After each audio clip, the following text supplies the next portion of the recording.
evening and welcome to this edition of the Evening News for today, Friday, June 12, 2023. I am Jemima Holmes. Thank you for tuning in. In the headlines this evening, Joint Services cast ballots ahead of June 12 LGE, Dominican Republic eyes oil refinery in Guyana, government to provide assistance to squatters whose houses were demolished at First Hill, Brazil signals interest in AMAILA Falls hydro project, says VP JAGDEO, Carpenter charged with mechanic's murder, and arson suspected as Westbank Demerara house goes up in flames. Now for the news in detail. Members of the discipline services turned up at polling stations across the country on Friday to cast their ballots in the customary early fashion ahead of the June 12 local government elections. Rupasina has our lead story tonight. A combined total of 9,093 officers from the Guyana Police Force, the Guyana Defense Force, the Guyana Fire Service, and the Guyana Prison Service were eligible to vote on Friday. From 6 hours, the ranks waited in line until it was their turn to cast their ballots. Just after he voted at the police officers' mess annex, Acting Police Commissioner Clifton Hicken underscored that senior ranks were leading by example by showing up early to vote so that they can return to policing.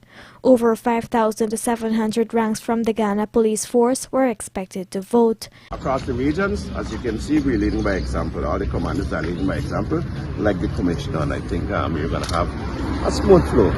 Why we started this early? Because we're disciplined people, and so we want to get back to our normal work.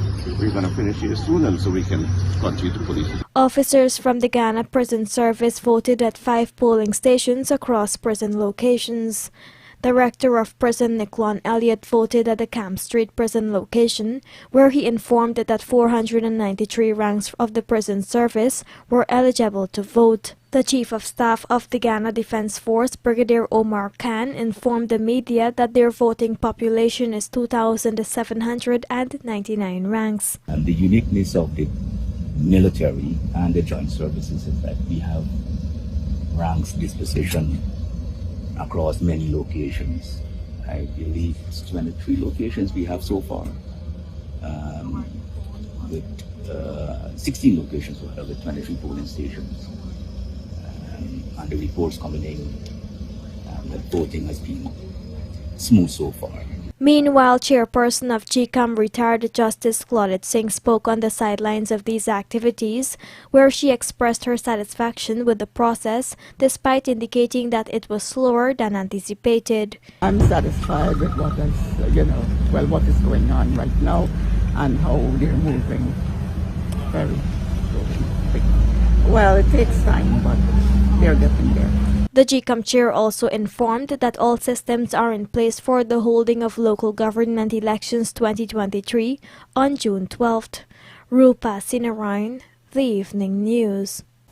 Here is our Berbice correspondent, Andrew Carmichael, who followed the voting in Regions 5 and 6. He reports that at about noon on Friday, about 25% of the 685 ranks of the joint services had cast their ballots.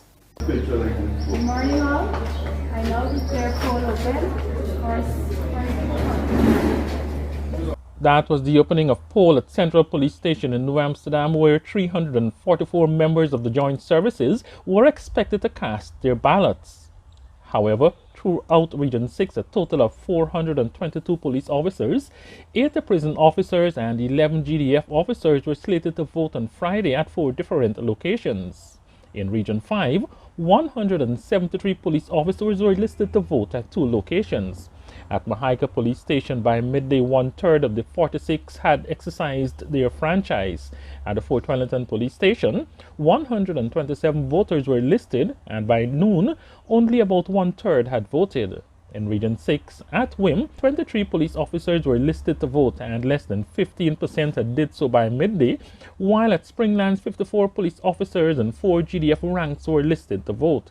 In addition, there were 80 prison officers listed to cast their ballots at the New Amsterdam prisons, and just about 30% had voted by noon. Regional Police Commander Senior Superintendent Chief Prasad Baka says the morning session went smoothly. So far, the ranks, the process is very simple. It's a lineup one, first come, first serve, and they go and they vote.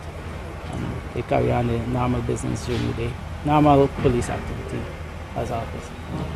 How is preparation so far for the June 12th elections? June 12th election, as from headquarters, we are in a positive mode and we are expecting a smooth flow of the process from this joint services one and when the nation will be voting on that date. Any hiccups today? Any hiccups?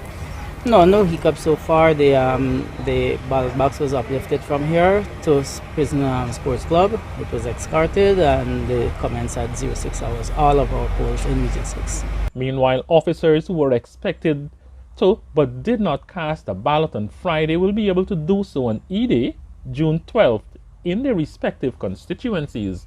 Ballots cast by members of the joint services will be taken to their respective constituencies and added to the ballots cast by the public on June 12th, where they will be counted. Andrew Carmichael, The Evening News. The governments of Guyana and the Dominican Republic on Thursday signed 3 bilateral agreements to enhance cooperation and further strengthen ties between the two nations. One of the pacts is a Memorandum of Understanding on Energy Cooperation, which creates the opportunity for support towards financing and construction of a refinery in Guyana. Vanu Manikchand has the details. The Dominican Republic is exploring the possibility of collaborating with Guyana for the establishment of a crude oil refinery here. This is according to Dominican Republic President Luis Abinader during a one-day visit to Georgetown on Thursday. Guyana will be the energy partner of Dominican Republic and will be a destination for all the products that we can even jointly make.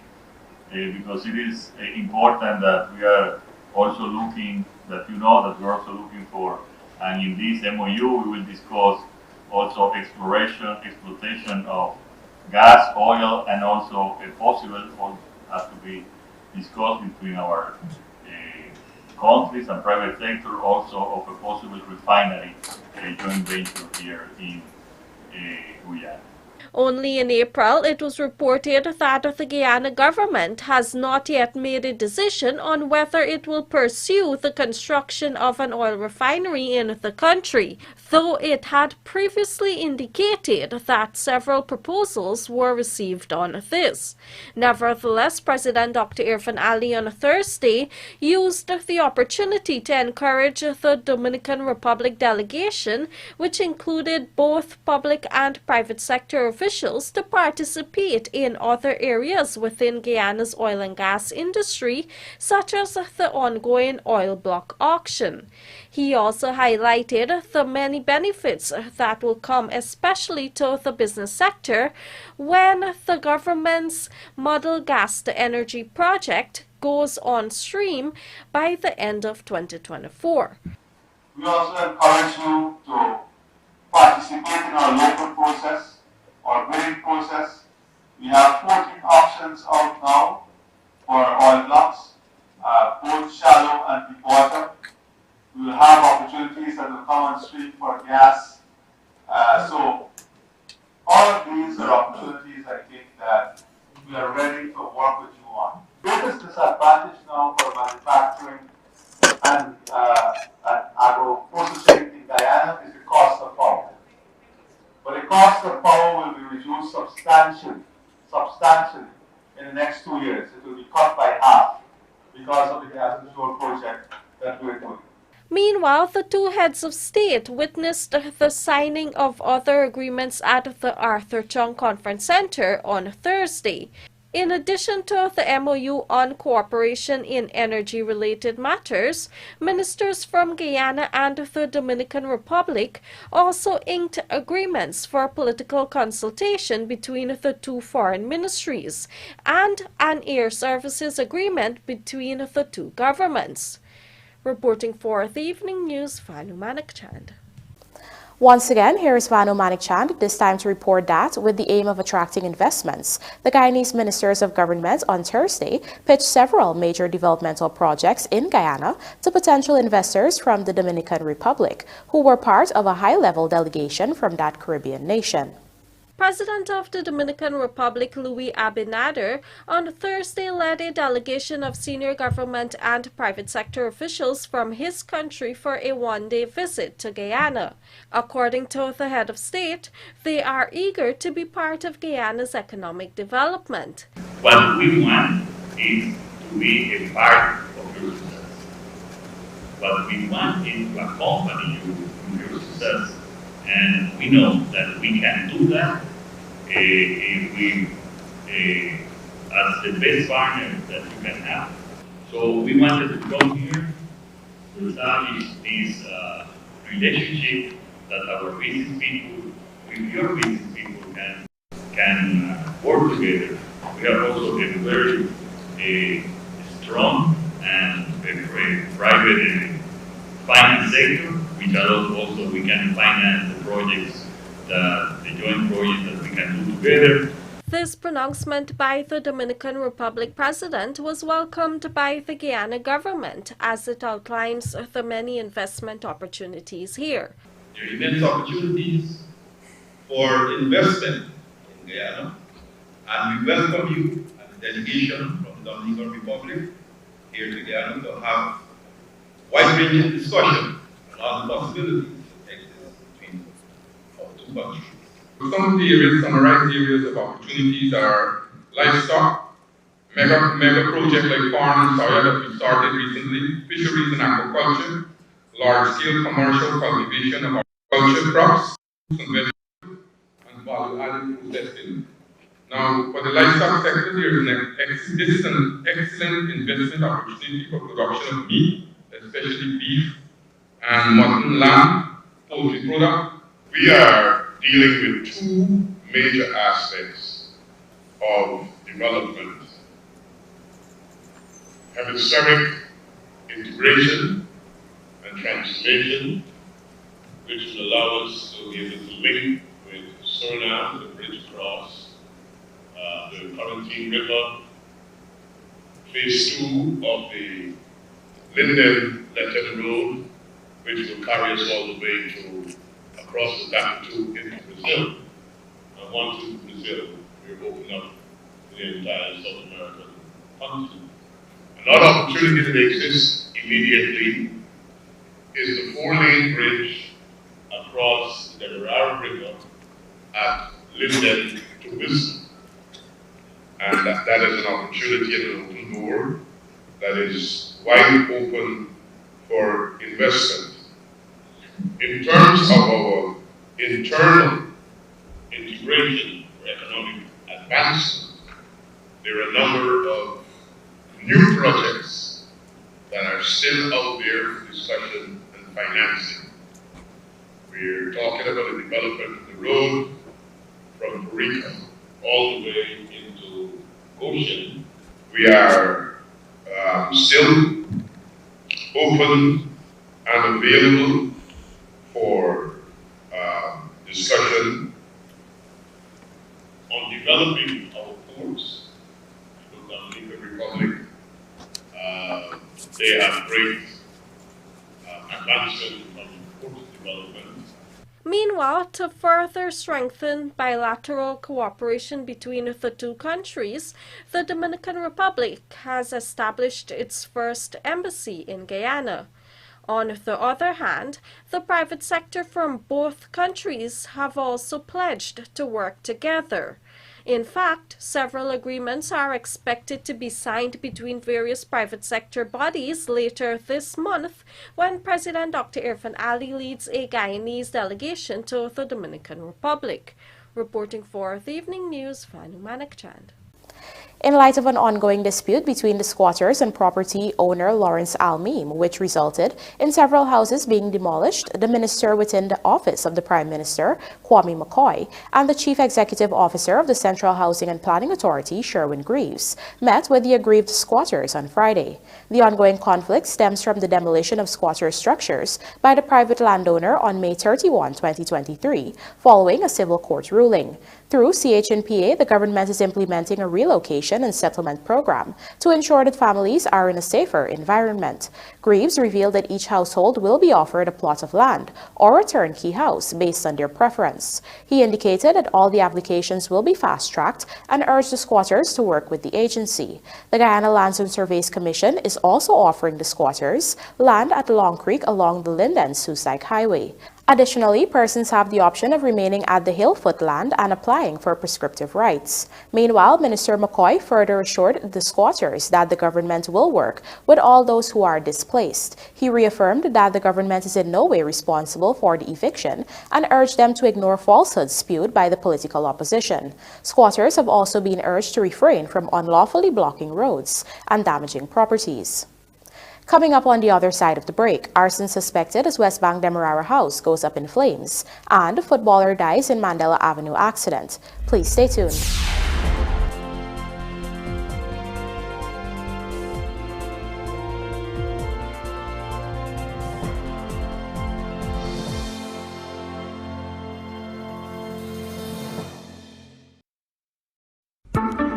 Did you know that when you leave your property unoccupied and unmanaged, it deteriorates much faster than you can imagine? Then before you know it, much of your hard-earned investment is wasted. At Hand in Hand Trust Corporation, property management is our business. Whether you travel for long periods, live overseas, or have several properties that require managing, let us at Hand in Hand Trust Corporation take care of this for you. Your property is safe with us. Hand in Hand Trust Corporation Incorporated, a member of the Hand in Hand Group of Companies.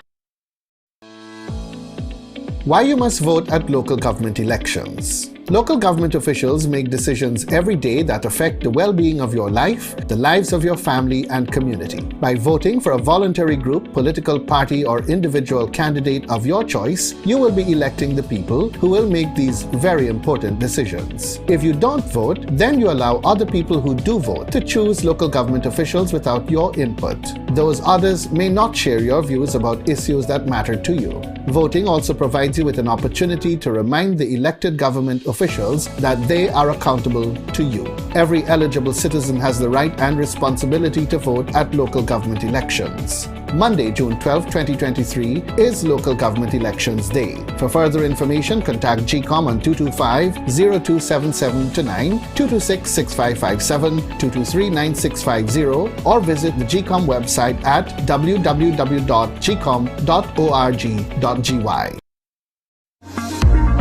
Sally's Boutique is the place to shop when looking for quality high-end men and women footwear, wristwear, wallets, and clothing. Follow us on Instagram, Sally's Boutique GY. We're located at Charlotte Street between Camp and Wellington Streets. Contact us on 231-7519. That's 231-7519. WhatsApp 613-9578. That's 613-9578. Sally's Boutique, the new home of Clarks.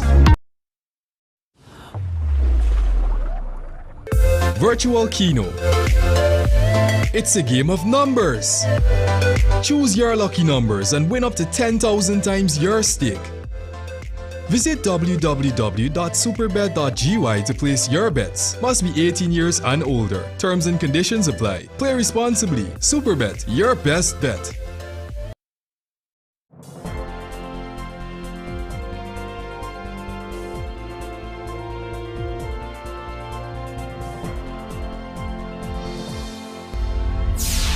Welcome back. You're watching the Evening News. In this Lawan McAllister report, you will hear that a mentally ill man allegedly set his parents' Good Intent Westbank Demerara home on fire. The fire completely gutted a one-story wooden and concrete building on Lot 33 Murphy Street, Good Intent, Westbank Demerara. The fire reportedly started at about 8 hours 30 on Friday, and the house belonged to a fisherman, Razan, who is currently on vacation in the United States. Razan's wife passed away before his departure, leaving him and his 26-year-old son as the only occupants of the house. Samantha, Razan's stepdaughter, recounted her distress upon receiving news of the fire while she was at work. I went to work and I received a phone call that the house is on fire. and I leave right away and come. And when I come, the house already burned. I don't know what take place. If he burned it down, what caused the fire or anything, I can't really say. According to the neighbors, he was in the house and they see the smoke and the house just burned down just. According to the woman, she's heard that the family home, which held cherished memories of her mother, is now reduced to ashes. Prior to Razan's departure, he was rehabilitating a section of the house. Samantha said it was his intention to complete the renovations upon his return. However, after the fire started, her brother was seen bolting from the scene, thus suggesting that he might have started the fire. My brother's 26 years old, and I can't say if he have a mental issue because we never get a chance to carry to the doctor for a certain that he is a mental person, but for so far, for the time that he grew up, and I know that he's traveled with the nerve, as lately he doing some weird stuff, and to us it looked like it's his nerve. Still grappling with the loss of her stepfather's house and her mother's belongings, Samantha said that not only the significant material suffered, but the sentimental value attached to the memories they shared within those walls. Right now, not good, because people don't know how you feel inside. They just gossiping away and they don't know. Not good at all, because my mother passed away and left my brother, and he was not in a good, stable state. I know what was wrong. I know what the smoke make you get mental. Or we never get to carry to the doctor. Meanwhile, the 26-year-old man was taken into custody as the investigations continue. Lawanda McAllister for the Evening News. Vice President Dr. JAGDEO has announced that Brazil is showing an interest in Guyana's AMAILA Falls hydropower project. Here are the details. Guyana has received proposals from Brazil and other countries for the construction of the 165-megawatt hydropower project, a flagship initiative of the JAGDEO crafted low-carbon development strategy. The project was stalled after China Railway First Group, the company that won the contract, informed government that it was facing difficulties meeting the contractual obligations of a build, own, operate, transfer (BOOT) model. While the company had proposed an engineering, procurement and construction contract, the government did not budge and the contract was terminated. However, Vice President JAGDEO anticipates that in the near future, government might go out for another bidding process. We had to annul the bid. We have now gotten at least 2 proposals from Brazil, for companies in Brazil, to do the hydro, and then some other companies out of the U.S. So soon you may see us going back out to another process. But the Brazilians are still very interested in this regard too. It was reported that one of China Railway's main stumbling block to achieving the terms in the BOOT contract was finance. The government did not opt to move on to the next responsive bidder, since that bid had been at 9.9 cents per kilowatt, significantly more than China Railway. The AMAILA Falls hydropower project is expected to be based on the BOOT model, where the company will supply electricity to GPL at a cost not exceeding $0.077 per kilowatt, and where the company will provide the entire equity required by the project and undertake all the risks associated with the project. The revival of the hydropower project was one of the promises made by the People's Progressive Party Civic in its manifesto. The project was initiated under the previous PPPC administration, but was scrapped by the coalition administration, which had controlled the National Assembly by a 1-seat opposition majority. Rupa Sinarayan, The Evening News. 26-year-old Leon C. Liaw, a well-known footballer of East La Penitence, Georgetown, lost his life in a motorcycle accident on Thursday evening along Mandela Avenue. Although details of the accident remain unclear, reports indicate the 2 motorcycles collided, thus leaving one driver dead and the other in critical condition. The news of Liaw's demise has engulfed the entire football fraternity in a profound sense of grief and sorrow. In a statement, the GFA recognized his significant contributions to the sport and pledged to honor his memory by continuing to support and nurture young talents in Guyana. Expanding on the telehealth infrastructure in Guyana, the Health Ministry is looking to establish 4 more telemedicine sites in Region 7 in the coming weeks and will soon start implementing an electronic health record system across the country. Pooja Rambaran has the details in this report. Health Minister Dr. Frank Anthony made this disclosure on Friday during the launch of the National Expansion of the Hearts Initiative for the Management of Cardiovascular Diseases. We have also introduced telemedicine. By the end of June, we'll have 20 sites in remote communities. Regions 1, we just established 4 sites in Regions 1. We have just over the last 2 days, we have put in 3 sites in Region 8. We are going to put in another week or so, 4 sites in Region 7. These telemedicine sites aim to bridge the gap between the hinterland and the coastline. They allow medical personnel in the hinterland to get real-time assistance from those working in Georgetown. What that would allow us to do is that with the help of a community health worker in a very remote community, we would be able to monitor our patients in a more effective way.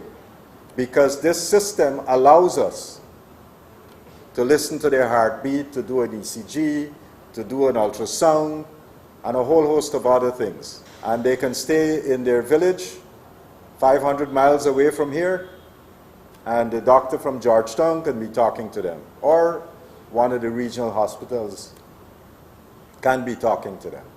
In addition to increasing the prevalence of telemedicine sites in the country, the Health Ministry is also making efforts to digitalize the patient's record system. We have just completed the law that is going to go to Parliament. It talks about data, confidentiality, privacy of data, and that's going to get passed once we go through the debates. Very, very comprehensive piece of legislation. But that would lay the legal foundation for the electronic health record system.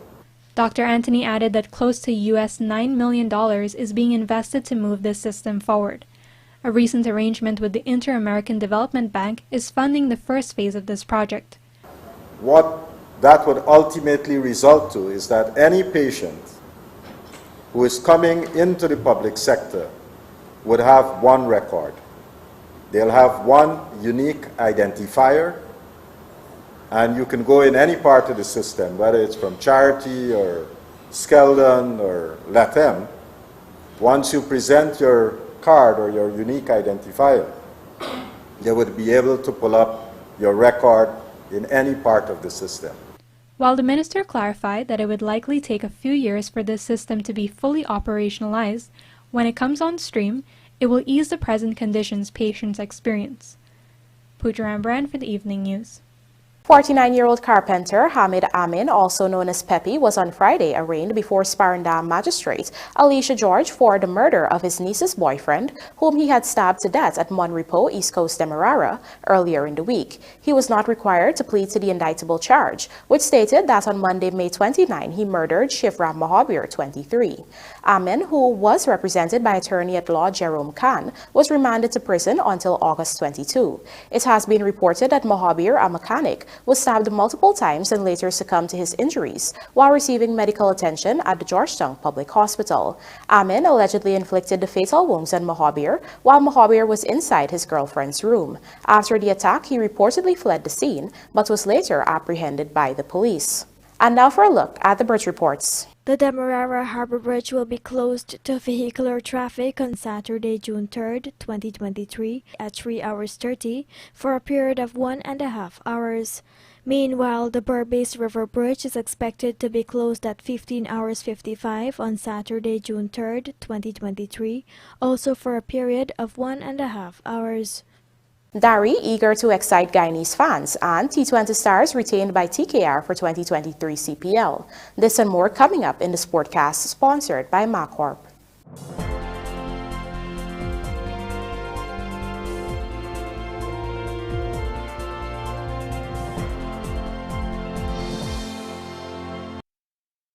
Looking to bring your dream home to reality? Or simply taking on a home improvement project? then National Hardware Limited is where you should start. Let us put that touch to your home.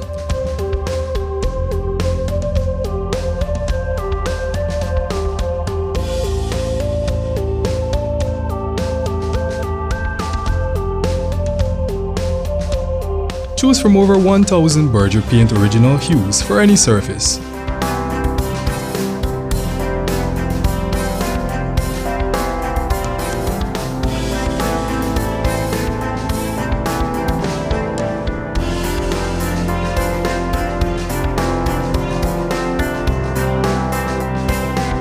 We are known for our trusted brands such as Westinghouse, Philips, Sadco, Rubbermaid, Pyrex, Gibson Home, and so much more. National Hardware Limited, your do-it-best store. Located in downtown Georgetown and industrial site Rhymeville.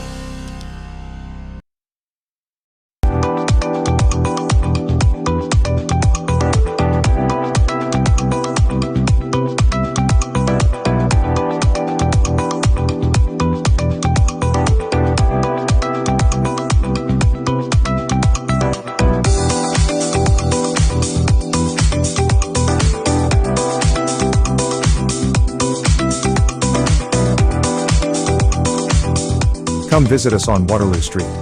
John Lewis.